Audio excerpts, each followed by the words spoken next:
যমুনা নদী আৰু যমৰাজ দুয়ো ভাই আৰু ভগ্নী আছিলে। বহুত দিন হ'ল দুয়োৰে লগ পোৱা নাছিলে। আৰু এদিন যমুনা নিজৰ দাদাক যমৰাজক নিজৰ ঘৰত মাতিলে আৰু যমৰাজ গ'ল। যমৰাজক দেখা পাই ভণ্টি যমুনা বৰ সুখী হ'ল। তেওঁক ধুনীয়াকৈ স্বাগত কৰিলে। তেওঁ মূৰত তেল লগাই দিলে, মূৰ আঁচুৰি দিলে আৰু তিলক কৰিলে, মালা পিন্ধালে, নতুন নতুন কাপোৰ দিলে, ভাল ভাল বস্তু বনাই খোৱালে। সেইখিনি দেখা পাই পেলাই যমৰাজ বৰ সুখী হ'ল আৰু নিজৰ ভণ্টিক আশীৰ্বাদ কৰিলে। লগতে বৰদান দিলে যে আজিৰ দিনত যিসকল দাদা বা ভাইটি নিজৰ ভণ্টিৰ ঘৰত গৈ পেলাই তিলক লগাব, সেই দাদা ভাইটিক মই কেতিয়াও অকাল মৃত্যু হ'ব নিদিওঁ।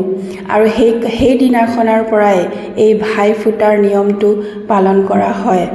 আজিকালি হয়তো নিয়মটো অকণমান সলনি হ'ল, কিন্তু আচল নিয়মত দাদা আৰু ভাইটিহঁতে ভণ্টিৰ ঘৰত গৈ পেলাই তিলক লগাব লাগে।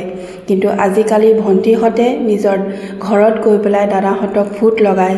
যি কি নহওক, সেইটো নিজৰ নিজৰ কথা। আৰু ভাইফোঁটা লগোৱাৰ আগত আমি পোনপ্ৰথমে যমৰাজক পূজা কৰোঁ, যিটো যেনে যমৰাজৰ কাৰণে এই ভাইফোঁটাটো পালন কৰা হয়। সেইকাৰণে পোনপ্ৰথমে যমৰাজক পূজা কৰি আমি ভাই পূজা কৰি পেলাই তিলক লগাওঁ আৰু ধুনীয়া ধুনীয়া খোৱা বস্তু, গিফ্ট নিজৰ ইচ্ছা অনুযায়ী দিওঁ।